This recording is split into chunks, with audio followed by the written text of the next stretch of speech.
Press conference കഴിഞ്ഞാൽ നമുക്ക് എന്താ പ്രോഗ്രാം? സാർ, ആ സെന്റ് മേരീസ് ഓർഫനേജില്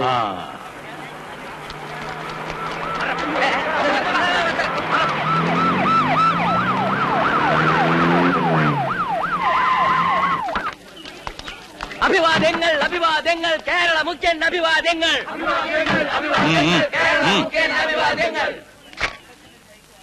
എന്തിനാടോ തൊണ്ട കളയണത്? ഇതൊക്കെ ഇലക്ഷൻ എടുക്കുമ്പോ പോരെ. ഒന്ന് മാറൂ. അവിടെ നിൽക്കണോ? കാര്യം പറയാനുണ്ടായിരുന്നു. ഒന്നും പറയണ്ട. ആരാ? അതൊരു ചാക്യാരാ, അവശകലാകാരന്മാരുടെ പെൻഷന് വേണ്ടിയാ. ഓ, വരൂ. അപേക്ഷ അയച്ചിട്ട് കാലായി. ഇപ്പോ കൂത്തും കൂടിയാട്ടൊന്നും ആർക്കും വേണ്ടാലോ. വയസ്സുമായി. വീട്ടിലച്ഛ കഷ്ടത്തിലാണേ. എന്തെങ്കിലും പെൻഷൻ അനുവദിച്ച് കിട്ടിയാല്. Sanction within 24 hours. Yes sir. വിഷമിക്കണ്ട, ശരി. തൽക്കാലം ഇത് വെച്ചോളൂ. എന്റെ പൊന്നു ചങ്ങാതി, വാർത്തയാക്കാനത് മുഖ്യമന്ത്രിയുടെ ദുരിതാശ്വാസ നിധിയൊന്നും അല്ല, തികച്ചും വ്യക്തിപരമാണ്. ഈ തുമ്മുന്നതും ചീറ്റുന്നതും ഒക്കെ വാർത്തയാക്കുന്നതാണ് പത്രധർമ്മം എന്ന് വിചാരിച്ചാൽ ഇപ്പൊ എന്താ ചെയ്യാ? ഞാനും കുറെ കാലം ഈ കയ്യിലും കുത്തി നടന്നതാണ്. എന്താ സാർ? അല്ല, മഴ പെയ്യാൻ സാധ്യതയുണ്ട് എന്ന് പറയായിരുന്നു.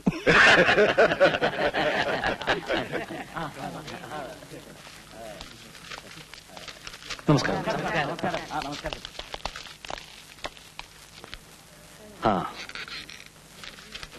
അപ്പോ തുടങ്ങാം ഇല്ലേ നമ്പേരെ? തുടങ്ങിക്കോ. സമ്പൂർണ്ണ മദ്യനിരോധനത്തെ സംബന്ധിച്ച് അങ്ങയുടെ അഭിപ്രായം എന്താണ്?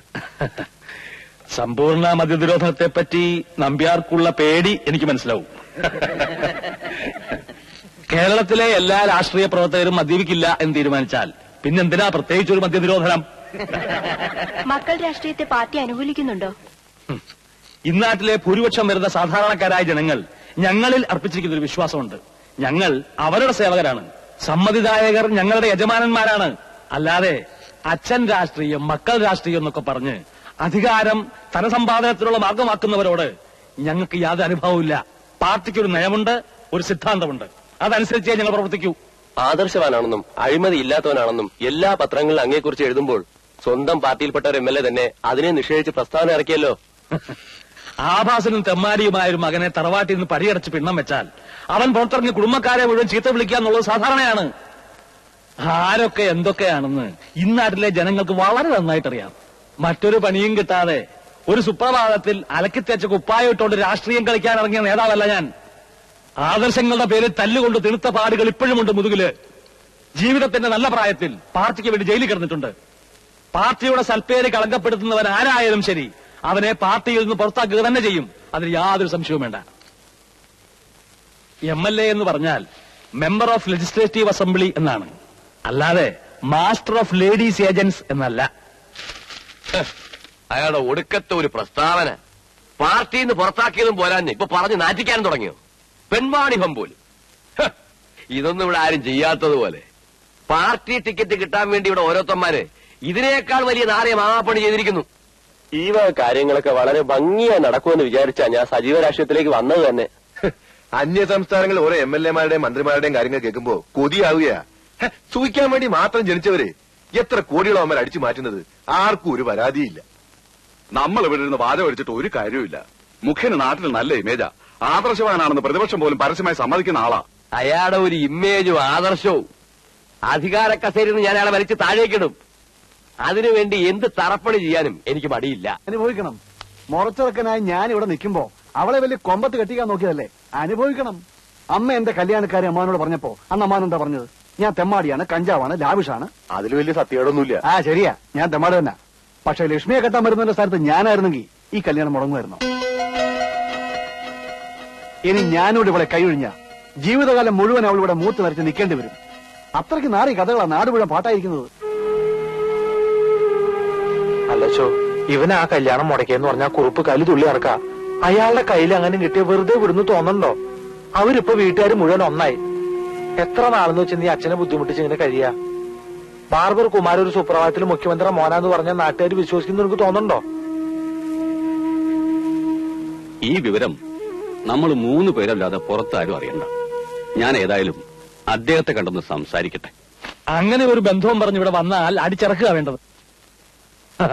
തന്റെ ആങ്ങളെ ആയതുകൊണ്ട് തനിക്ക് വിഷമമുണ്ടാവും. പക്ഷെ എനിക്കിങ്ങനൊരു അളിയനെ വേണ്ട. എന്തൊക്കെ തോന്നിയാസങ്ങളാ അയാൾ കാട്ടിക്കൂട്ടണത്. സർക്കാർ കാര്യങ്ങൾ നടത്തി കൊടുക്കാന്ന് പറഞ്ഞ അയാൾ പലരോടും പണം വാങ്ങാറുണ്ടത്രേ. എന്നെങ്കിലും ഒരു ദിവസം തെളിവ് സഹിതം എന്റെ കിട്ടും. ഇവളെ നിന്നോടല്ല, ഇവളെ കല്യാണം കഴിക്കാൻ പോയി ചെറുക്കന്റെ വീട്ടില് പെണ്ണിന്റെ അമ്മാവനാണെന്ന് പറഞ്ഞ് കയറി ചെല്ലുക, മൂക്കത്തും കള്ളു കുടിച്ച് അവിടെ തന്നെ കിടന്നുറങ്ങുക. ഇതിപ്പോ നാണക്കേട് എനിക്ക് ഉണ്ടാവാനുണ്ടോ? കള്ളിനു വേണ്ടി എന്തലവരായത്തരവും കാണിക്കാൻ മടിയില്ലാത്ത ഒരളിയൻ.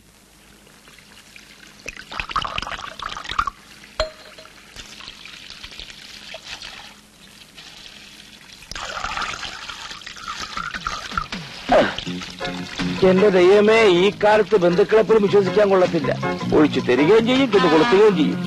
ഇനി മാനിയന്മാരെ പോലെ പെരക്കാത്തിരുന്ന് മര്യാദയ്ക്കായിരിക്കാന്ന് വെച്ചാല് പ്രോട്ടോക്കോളുമേ അളിയം വരും. ഇനി ഇതൊക്കെ മാർഗമില്ല.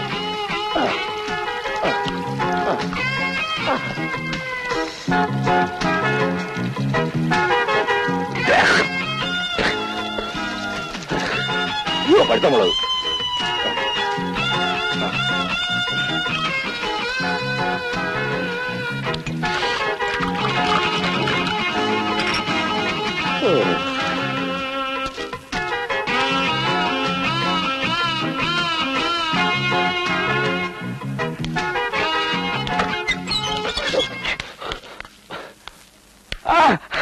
മോളായിരുന്നോ? അമ്മാവ് 2 ദിവസമായിട്ട് എവിടെയായിരുന്നു? പല പല കാര്യങ്ങളല്ലേ മോളെ. പിന്നെ മോളെ ചെറുക്കനെ ഞാൻ കണ്ടായിരുന്നു. നല്ല മിടുക്കൻ. എന്തൊരു ബഹുമാനാന്നറിയാവോ? എനിക്ക് ഒഴിച്ചു തന്നല്ലാതെ അതിൽ നിന്നൊരു തുള്ളി പോലും അവൻ കഴിച്ചില്ല. ആമ്പിളായി ഇങ്ങനെ വേണം. എല്ലാ വിവരവും അച്ഛൻ അറിഞ്ഞു. അച്ഛൻ ആകെ ചൂടായിരിക്കുക. അങ്ങോട്ട് ചെല്ല്, കിട്ടിക്കോളും.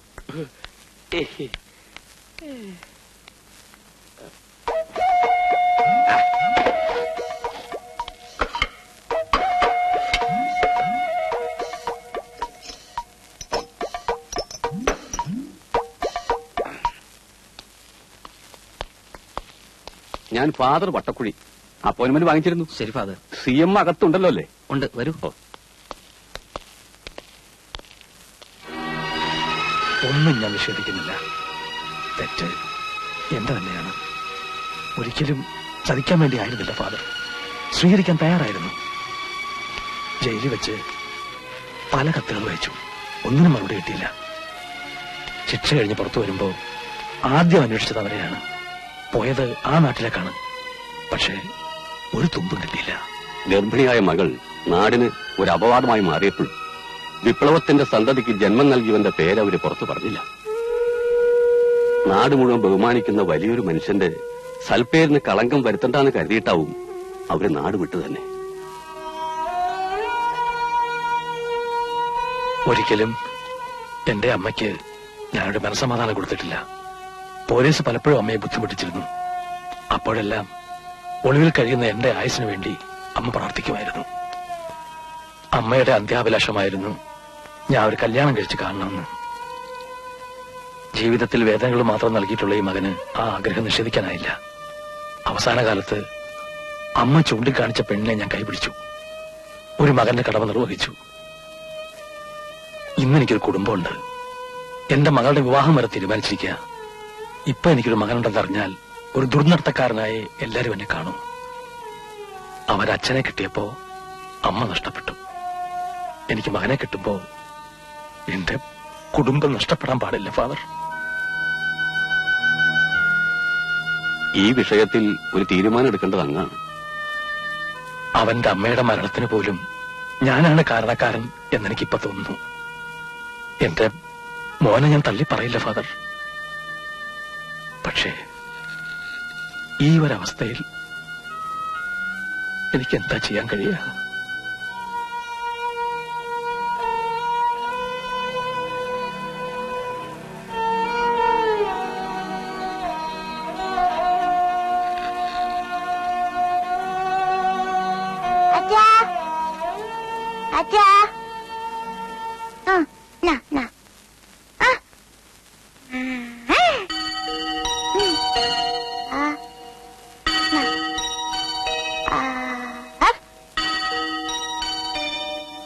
എന്തായാലും എനിക്ക് അവനെ ഒന്ന് കാണണം.